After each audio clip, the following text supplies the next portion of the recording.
तो आदाब, नमस्कार, गुड इवनिंग, सत श्री अकाल। एक बार फिर आप तमाम लोगों का स्वागत है क्राइम तक की कहानी के इस एपिसोड में। उम्मीद है पूरी फैमिली अच्छी होगी। आज सैटरडे और मैंने कल, जैसा कि आपको याद होगा, कहा था कि आज की कहानी क्या है। थोड़ा सा मैंने आपको इशारा किया था। कल की भी कहानी पाकिस्तान से थी, आज की भी कहानी पाकिस्तान से है। लेकिन आज की जो कहानी है वो कई मामलों में प्रेरणा देती है। ख़ास तौर पर इस कहानी का मैसेज ये है कि अगर इंसान के साथ कभी ज़िंदगी में कुछ होता है तो ज़िंदगी वहीं ख़त्म नहीं हो जाती, बल्कि ज़िंदगी बढ़ते रहने का नाम है। कुछ लोग हार मान लेते हैं और कुछ लोग बढ़ते जाते हैं, लड़ते जाते हैं। आज की कहानी पाकिस्तान की एक ऐसी औरत की कहानी है जो आज भी पाकिस्तान में एक सिंबल है औरतों के अधिकार के लिए, औरतों के फ़र्ज़ के लिए, औरतों की पढ़ाई के लिए, बच्चियों की उनकी सुरक्षा के लिए। उसने किस तरीके से अपनी ज़िंदगी को बदली और इस कहानी में कैसे कैसे मोड़ आए। कई ऐसे कबीलाई, जैसे अपने यहाँ भी है, बहुत सारे ऐसे पंचायत बैठते हैं, अलग अलग गांव के नियम हैं। खाप पंचायत भी आपने सुना होगा, ऑनर किलिंग भी आप जानते होंगे। तो पड़ोसी देश पाकिस्तान भी जो है इससे कुछ अलग नहीं है। कहानी 2002 की है, जून का महीना, 22 जून। इस कहानी की शुरुआत यूँ होती है कि मुजफ्फरगढ़ डिस्ट्रिक्ट है पाकिस्तान में, जिसमें एक गांव है मीरवाला गांव में एक परिवार रहता था। इस परिवार में एक बेटी थी और बाकी उसके साथ उसके सारे रिश्तेदार रहते थे। मुख्तारन बीबी ये नाम था उस लड़की का। मुख्तारन बीबी करीब उस वक्त 23-24 साल की रही होगी। गांव में अपने भाई और बाकी रिश्तेदारों के साथ रहती थी। उसी गांव के करीब एक और गांव था जो मस्तोई कबीला का गांव कहलाता था। मस्तोई एक वहाँ पे कबीला था, एक ट्राइब जाति होती है। तो वहाँ के वो सारे लोग रहते थे, वो दबंग थे सारे। मुख्तारन बीबी का एक भाई था 12 साल का, उसका नाम था अब्दुल शकूर। एक रोज़ मस्तोई कबीले के करीब 3 लोग अब्दुल शकूर यानी मुख्तारन बीबी के 12 साल के भाई को उठा लेते हैं गांव में ही और उसे कहीं दूर ले जाते हैं। और वो 3 लोग उस 12 साल के बच्चे के साथ दुष्कर्म करते हैं, उसका शोषण करते हैं बारी बारी से। और फिर तीनों उस 12 साल के बच्चे को धमकी देते हैं कि अगर उसने किसी को ये बात बताई, अपनी मुँह खोला, तो फिर वो उसे और उसके परिवार को मार डालेंगे। डरा सहमा बच्चा उनके चंगुल से बचकर अपने घर पहुंचता है, लेकिन वो घर वालों को सारी बात बता देता है। इसके बाद मुख्तारन अपने भाई को लेकर पुलिस स्टेशन पहुंचती है, साथ में माँ बाप थे, और वो रिपोर्ट लिखाते हैं इस मस्तोई कबीले के लड़कों के ख़िलाफ़। भाई ने तीनों लड़कों का नाम लिया और बताया कि उन लोगों ने क्या किया है। ये बात अब मस्तोई कबीले के लोगों तक पहुंच गई। जो आरोपी थे उन्हें अब डर लगा। इसके बाद उन्होंने एक खेल खेला। उन्होंने अचानक पुलिस स्टेशन पहुंचकर एक दूसरी रिपोर्ट लिखा दी और कहा कि जो 12 साल का बच्चा है अब्दुल शकूर, जिन 3 लड़कों ने उसके साथ दुष्कर्म किया था, उन्हीं में से एक लड़के ने कहा कि उसकी बहन सलमा, जिसका नाम है, उसके साथ अब्दुल शकूर का जिस्मानी रिश्ता है और वो उसकी बहन के ऊपर डोरे डालता है और उसकी बहन का उसने शोषण किया है। अब यहाँ पे बात 2 तरफा हो गई। एक तरफ मुख्तारन बीबी के घर वाले कंप्लेंट लिखा रहे हैं उन 3 लड़कों के ख़िलाफ़ कि उन्होंने उसके भाई के साथ ये सब कुछ गंदी हरकत की है, और उनमें से एक अक्यूज़ जो है, एक आरोपी जो है, वो उल्टे अब्दुल शकूर के ख़िलाफ़ कंप्लेंट लिखता है कि वो उसकी बहन के साथ एक रिश्ता बनाया हुआ है। अब मामला जो है वो अजीब हो जाता है। हालांकि इसमें सीधे बात यह भी थी कि जिस आरोपी ने अब्दुल शकूर के 12 साल जो बच्चा था उसके ऊपर इल्ज़ाम लगाया अपनी बहन के साथ, उसकी बहन की उम्र 18 साल थी। मतलब अब्दुल शकूर से वो करीब 6 साल बड़ी थी और अब्दुल शकूर सिर्फ 12 साल का एक छोटा सा बच्चा। गांव वालों को भी लगा कि ये सारी चीज़ें झूठी हैं, लेकिन क्या करें। अब फिर बात हुई कि दोनों परिवारों की भी बदनामी और बेइज्जती है। तो फिर पंचायत बैठी। उसके बाद एक समझौता होता है। समझौता ये होता है कि अब्दुल शकूर अपने से उस बड़ी लड़की के साथ, जिसके ऊपर उन लोगों ने इल्ज़ाम लगाया कि इसके साथ उसके अफेयर है, रिश्ते हैं, वो उससे शादी करेगा और बदले में अब्दुल शकूर की बहन मस्तोई कबीले के एक लड़के से शादी करेगी। अब ये एक अजीब चीज़ थी कि जिस बच्चे के साथ ये सब कुछ हुआ, वहाँ पे एक पंचायत बैठकर वो फैसला सुनाती है कि ये बच्चा उस लड़की से शादी करे जिसके ऊपर इसके साथ इसके रिश्ते होने का इल्ज़ाम है, और बदले में उसकी बहन मुख्तारन बीबी उस कबीले के एक लड़के से शादी करे। अब बातचीत गांव तक आई, बात बिरादरी की थी, इज़्ज़त की थी। मुख्तारन बीबी के घर वालों को, अड़ोस पड़ोस के लोगों ने समझाया कि यही ठीक होगा, तो ये शर्त मान लो ताकि दोनों परिवार में शादी हो जाए, ये चीज़ें सब ख़त्म हो जाए। ना चाहते हुए भी मुख्तारन बीबी ने हामी भर दी। उसने कहा ठीक है, अगर मेरे भाई की ज़िंदगी बचनी है और ये सारी चीज़ें ख़त्म होनी है, क्योंकि एक डर ये भी था कि वो लोग उसे मार देंगे, वो कबीले के लोग बड़े ख़तरनाक थे। तो अपने भाई के लिए उसने कुर्बानी दी और उसने कहा ठीक है, मैं शादी करूँगी। लेकिन इस दौरान में अचानक जिस लड़के ने इल्ज़ाम लगाया था कि उसकी बहन के साथ अब्दुल शकूर के रिश्ते हैं, वो पलट गया। उसने कहा कि मैं इस 12 साल के बच्चे से अपनी जवान बहन की शादी नहीं करूँगा। अब जब ये बात हुई तो फिर से मामला बिगड़ गया। अब फिर से लगा कि कोर्ट कचहरी पुलिस, और इस दौरान में शकूरन बीबी के घर वालों को लगातार तंग किया जा रहा था। कुछ दिन बीता, इसके बाद अचानक एक रोज़ एक नया समझौते का प्रपोज़ल आता है, और वो ये है कि शकूरन बीबी से कहा जाता है कि तुम हमारे कबीले के लोगों के पास आओ, मस्तोई कबीले, और अपने भाई की हरकतों के लिए माफ़ी मांगो। अब ये अजीब चीज़ थी कि क्राइम उसके भाई के साथ हुआ, उस नाबालिग बच्चे के साथ हुआ, लेकिन यहाँ कबीले के लोग कह रहे हैं कि ठीक है, शादी अब दोनों परिवार में नहीं होगी, लेकिन तुम अपने भाई की हरकत के लिए आकर कबीले के सामने माफ़ी मांगो और उसके बाद ये मामला रफा दफा हो जाएगा। फिर मुख्तारन बीबी ने कहा कि ये गलत है, नाजायज़ है, हमारा कोई कसूर नहीं है, लेकिन घर वालों ने कहा कि ज़िंदगी सुकून के साथ गुजारनी है, अभी हमें यहीं रहना है, आगे चलकर किसी परिवार पे कोई आँच ना आए, तो तुम ये बात मान लो और तुम जाकर माफ़ी मांग लो। शकूरन बीबी फिर हार मान लेती है और मजबूरी में हामी भर लेती है, ठीक है, मैं माफ़ी मांग लूँगी, अगर पूरे घर की सलामती इसी में है। 22 जून 2002, 22 जून 2002 की कहानी है ये।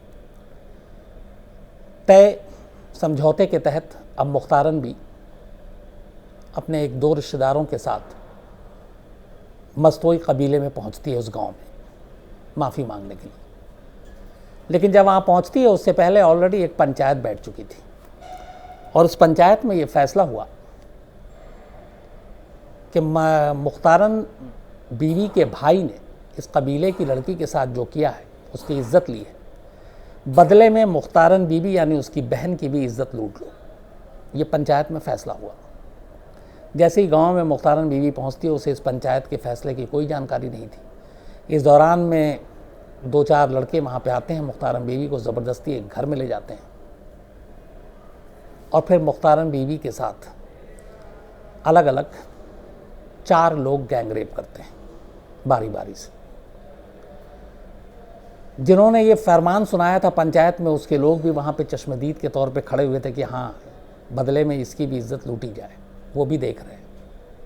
पर इतना ही नहीं हुआ, गैंगरेप के बाद और भी लोग इकट्ठा हुए और फिर मुख्तारन बीवी के सारे कपड़े वैसे ही उतार दिए गए थे। पूरे इस मस्तोई कबीले के गांव में 22 जून 2002 को मुख्तारन बीवी को नंगा घुमाया गया और लोगों को कहा गया कि इसे देखो, क्योंकि हमारे कबीले की एक लड़की के साथ इसके भाई ने हरकत की, हम उसका बदला ले रहे हैं। तो पहले गैंगरेप हुआ, उसके बाद मुख्तारन बीवी को पूरे गांव में नंगा घुमाया गया, और फिर ये सब कुछ होने के बाद, ये दोपहर की बात थी, करीब दोपहर 2 बजे की, 2 बजे से लेकर शाम 5-6 बजे तक ये सब कुछ बेशर्मी चलती रही। शाम को अंधेरा होने से पहले मुख्तारन बीवी को छोड़ दिया गया, इस धमकी के साथ कि वो अपनी ज़ुबान न खोले, वरना फिर उसके बाकी के परिवार के लोगों के साथ भी ये सारी चीज़ें होंगी। और ये भी बताया कि उसके भाई के साथ भी हो चुका है। लुटी पिटी मुख्तारन बीवी किसी तरह अपने घर पहुंचती है, बेतहाशा रोते हुए अपने घर वालों को सारी बातें बताती है। अब घर वालों के सामने अजीब उलझन, बेटी के साथ जो कुछ हुआ, ख़ानदान पड़ोस में इधर उधर बदनामी, बहुत सारी चीज़ें, गरीब लोग थे, कुछ समझ में नहीं आया क्या करें। तो उन्होंने खामोशी ही अख्तियार कर ली और कहा कि खामोश रहने में ही शायद भलाई है।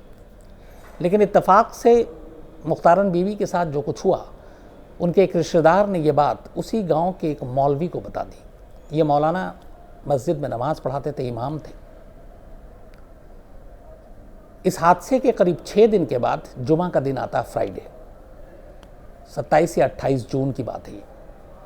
जब उन मौलाना को ये पता चलता है तो उन्हें बड़ा अजीब लगता है और उन्हें लगता है कि इस गैंग रेप के ख़िलाफ़ ज़ुबान बंद करना इस्लाम के ख़िलाफ़ है और उन्हें अल्लाह कभी माफ़ नहीं करेगा। तो वो उस जुमा से पहले ही शहर के कुछ उनके जानकार जर्नलिस्ट थे, उनको बुलाते हैं अपने पास। कुछ लोकल जर्नलिस्ट थे, उनको बुलाते हैं कि आप लोग जुमा की नमाज़ में मस्जिद में आइए और यहाँ आपसे कुछ बात करनी है, बहुत ज़रूरी।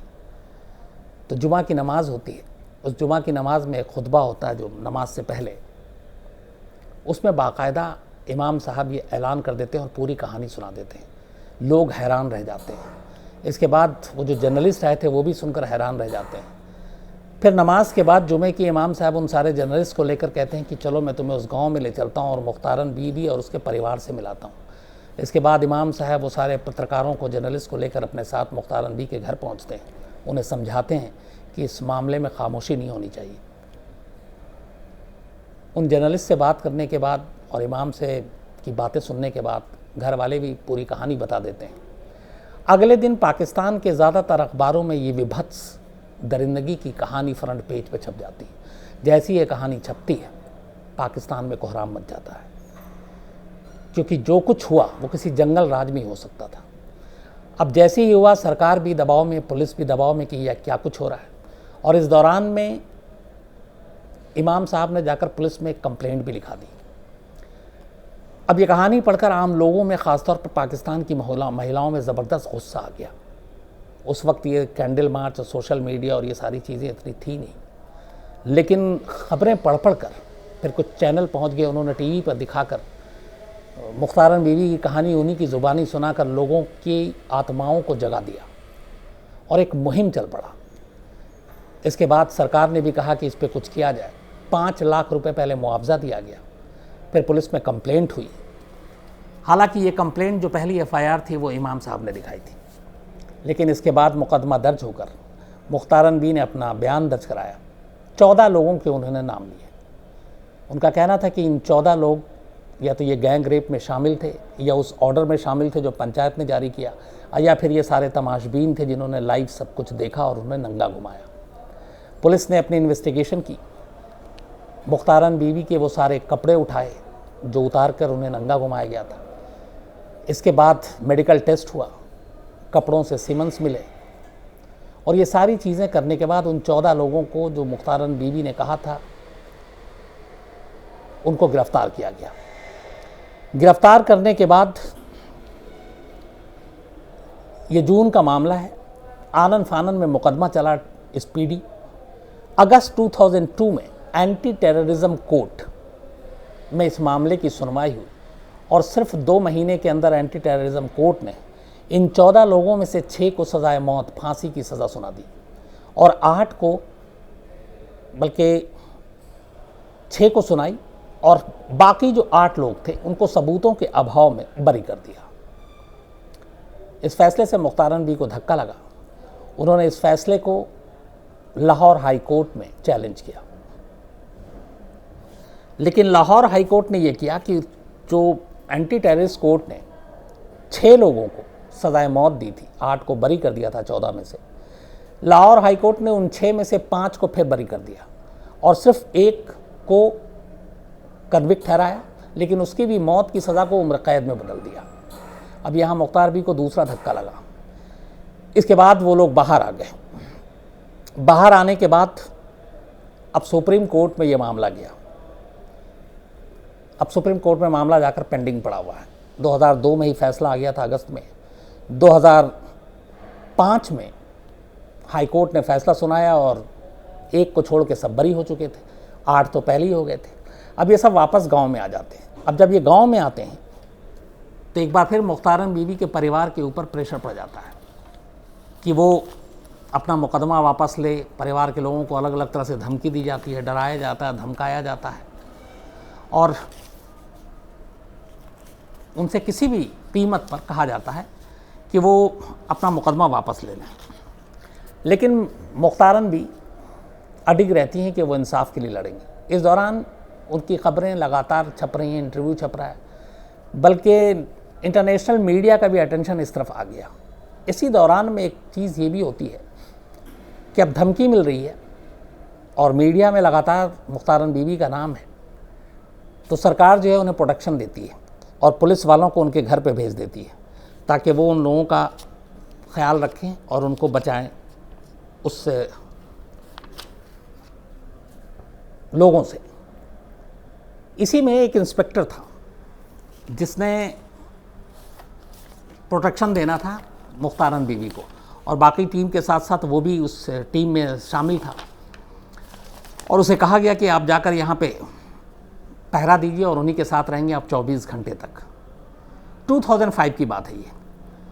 जो प्रोटेक्शन देने वाले थे मुख्तारन बी को, उनमें एक इंस्पेक्टर हुआ करते थे, उनका नाम था नासिर अब्बास गबोल। नासिर अब्बास गबोल एक इंस्पेक्टर और मुख्तारन बी की सुरक्षा के लिए तैनात किए गए। इस दौरान में लगातार कहानियाँ आ रही थी, नासिर भी पढ़ता था और मुख्तारन बी के करीब था। कुछ ही वक्त में नासिर को मुख्तारन बी से प्यार हो गया, लेकिन उसने अपने प्यार का इजहार नहीं किया, पर वो मन ही मन में बहुत प्यार करता था। 2005 से लेकर 2008 तक वो लगातार मुख्तारन बी के साथ रहा। इन 3 सालों में वो लगातार प्यार करता रहा, लेकिन कभी मुख्तारन बी पे जाहिर नहीं किया। लेकिन आखिर 2008 आते आते 3 साल बाद एक दिन मौका देखकर नासिर अब्बास गबोल ने मुख्तारन बी से अपने दिल की बात कही। उसने कहा कि वो उनसे प्यार करता और शादी करना चाहता है। मुख्तारन बी ने साफ इनकार कर दिया। उन्होंने कहा कि तुम ऑलरेडी शादीशुदा हो और तुम्हारी एक बीवी है, बच्चा कोई नहीं था।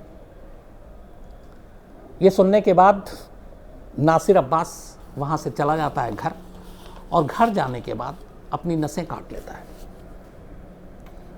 घर वालों को पता चल जाता है, वक्त रहते उसे अस्पताल ले जाया जाता है, अस्पताल में इलाज होता है, उसकी जान बच जाती है।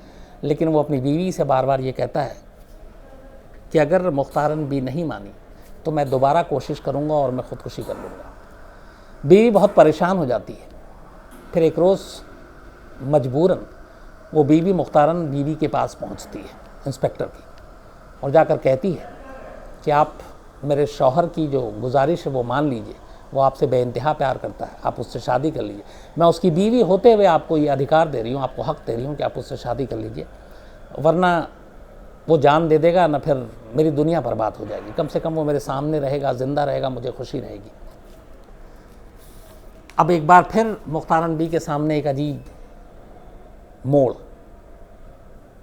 पहले ही भाई के नाम पे उसने बहुत समझौता किया, फिर दूसरे कबीले में शादी करने के लिए रजामंद हुई, फिर माफ़ी मांगने के लिए गई। अब यहाँ पे ये है कि जो उसकी सुरक्षा के लिए पुलिस अफसर तैनात किया गया, वो पुलिस अफसर उसके प्यार में इस तरह से हो गया कि जान देने की कोशिश कर रहा, और उसकी बीवी उससे कह रही कि आप शादी कर लीजिए। मुख्तारन बहुत सोचने के बाद उसकी बीवी को जवाब देती है कि ठीक है, मैं करूँगी, पर मेरी कुछ शर्तें हैं। इसके बाद वो उसको पति को बुलाती है और इंस्पेक्टर से कहती हैं कि मेरी 2 शर्तें हैं। पहली ये कि तुम जितनी भी तुम्हारी प्रॉपर्टी और ज़मीन है अपनी बीवी के नाम पे, पहली बीवी के नाम पे ट्रांसफ़र कर दो, और दूसरा वादा करो कि हर महीने तुम इसे 10,000 रुपये खर्च दोगे बिला नागा। अगर तुमने ये दोनों शर्तें मान ली तो फिर ठीक है, मैं तुमसे शादी करूँगी। इसके बाद वो दोनों शर्तें मान लेता है। 2005 का ये वाक़या शुरू हुआ था और 2008 आते थे ये सारी चीज़ें हो गई। अब इस दौरान में सुप्रीम कोर्ट में मामला पड़ा हुआ है, एक को छोड़कर बाकी 13 के 13 बाहर आज़ाद हैं। 2011 आते आते सुप्रीम कोर्ट अपना फ़ैसला सुना देती है, और सुप्रीम कोर्ट का फ़ैसला एक बार फिर सभी को चौंका देता है। सुप्रीम कोर्ट सभी को फिर से जो हाई कोर्ट ने फ़ैसला दिया था उसको बरकरार रखती है, और सिर्फ एक को छोड़कर जो बाकी सबको आज़ाद किया गया था वही चीज़ मानती है। फिर धक्का लगा। इसके बाद सुप्रीम कोर्ट में ही मुख्तारन बीबी दोबारा रिव्यू पिटीशन दाखिल करती है। इस दौरान में लगातार इंटरनेशनल मीडिया में भी इस जजमेंट की खबर आती है, और पाकिस्तान की अदालत ने जो ये फ़ैसला सुनाया, सुप्रीम कोर्ट ने 3 जज थे, उसमें से 2-1 से ये पास हुआ था फ़ैसला कि जो हाई कोर्ट का फ़ैसला है वो सही है। बट रिव्यू पिटीशन गया, अब एक बार फिर से वक्त लग रहा है। इधर मुख्तारन भी एक सिंबल बन चुकी हैं, पाकिस्तान में दबी कुचली ऐसी जो रेप विक्टिम है उनकी आवाज़ बन गई। जो पाकिस्तानी सरकार ने पैसे दिए थे उन्होंने इससे स्कूल खोले, उसके बाद बहुत सारे इंटरनेशनल फ़ंड आने लगे, वो सारे पैसे उन्होंने स्कूल खोलने में लगाया। तो उनका ये था कि अगर बच्चियों को एजुकेट किया जाए, पढ़ाया जाए, तो वो अपने हक़ के बारे में ज़्यादा जागरूक होंगी। और देखते ही देखते एक पाकिस्तानी मानवाधिकार कार्यकर्ता के तौर पर मुख्तारन बीवी अब मुख्तारन माई बन चुकी थी। उनका नया नाम पड़ गया पाकिस्तान में मुख्तारन माई, और वो इन्हीं महिलाओं को उठाने में अपने काम में जुट गई।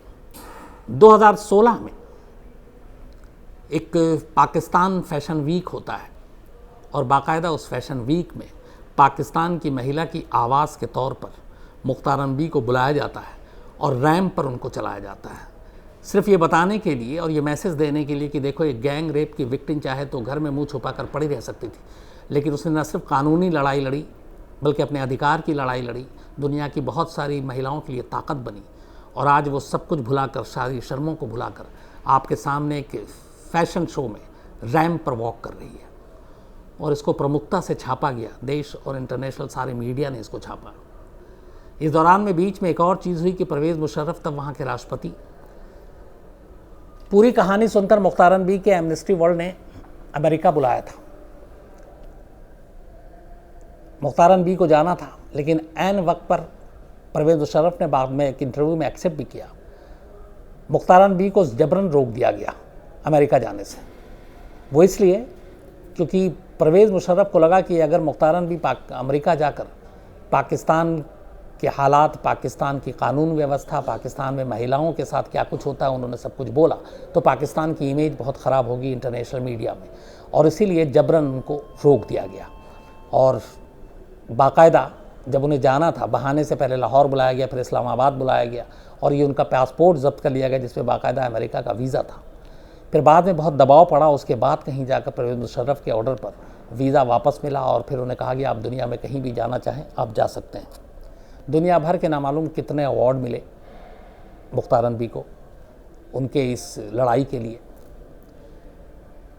2019 में 11 साल, मतलब 2011 के बाद फिर सुप्रीम कोर्ट ने रिव्यू पिटीशन पे अपना फैसला दिया, और उस फैसले में फिर वही बातें बरकरार रखी। यानी जो 14 लोग जिनके ऊपर इल्ज़ाम लगाए गए, उनमें से 13 बरी थे, सिर्फ एक को उम्र कैद की सज़ा दी गई, और मुख्तारन बी की तमाम कोशिशों के बावजूद इंसाफ नहीं मिला।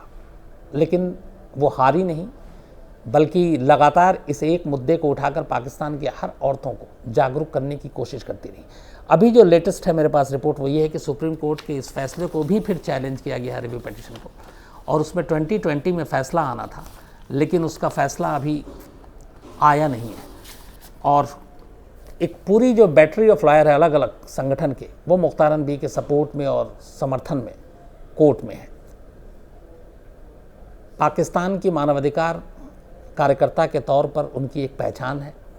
पाकिस्तान में किसी से भी मुख्तारन बी या मुख्तारन माई घर घर में जाना वाला नाम है। ये सारी चीज़ें ये बताता है कि कैसे भी हालात हों, अगर आप उससे लड़ते हैं और हार नहीं मानते हैं तो आप कुछ भी कर सकते हैं। 2002 में जो वो विभत्स कहानी शुरू हुई थी, आज हम 2021 में 19 साल हो गए, लेकिन मुख्तारन बीवी ने पाकिस्तान की दबी कुचली औरतों, पिछड़ी लड़कियों, इन सब के लिए जो किया है, बाद में वहाँ की सरकारें, बाद में वहाँ के तमाम लोग भी और दुनिया भर में ये मानते हैं कि वाकई जज्बा हो तो ऐसा हो। तो मुझे लगा कि ये कहानी आप तक ज़रूर पहुँचानी चाहिए, क्योंकि ऐसी कहानी प्रेरणा देती है, और इसीलिए ये पूरी कहानी रिसर्च करके और मुझे लगा कि आप तक पहुँचानी चाहिए। तो मुख्तारन बीबी या मुख्तारन माई गूगल में भी आप सर्च करेंगे, आपको बहुत सारी जानकारी मिलेगी।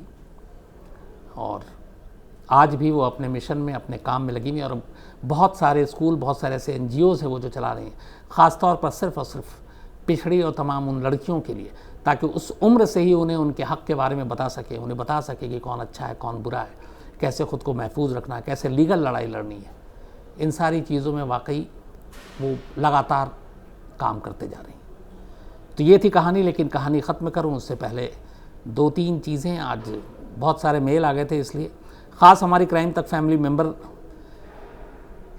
एक प्रतीक कालिया हैं और आज इनका बर्थडे है। तो प्रतीक, हैप्पी बर्थडे। आप हमेशा अच्छे रहें, खुश रहें, आपका जन्मदिन अच्छा रहे और ऊपर वाला आपको सेहत दे। इसके अलावा मनमय भाटी हैं, मनमय भाटी का भी जन्मदिन, तो मनमय भाटी आपको भी बहुत बहुत जन्मदिन की बधाई, आप अच्छे रहें हमेशा। और साथ में एक और क्राइम तक फैमिली मेम्बर हैं, चैताली वार्ष्णेय, इनका भी जन्मदिन है, तो आपको भी चैताली बहुत बहुत हैप्पी बर्थडे, जन्मदिन की बधाई। तो पूरी क्राइम तक फैमिली हमेशा अच्छी रहे। कल संडे है, अब आपसे मुलाकात होगी मंडे को, फिर वही कि संडे अच्छे से गुजरे। मंडे किसी नई कहानी के साथ आपसे मिलेंगे, तब तक अपना ख्याल रखिएगा। Thank you very much.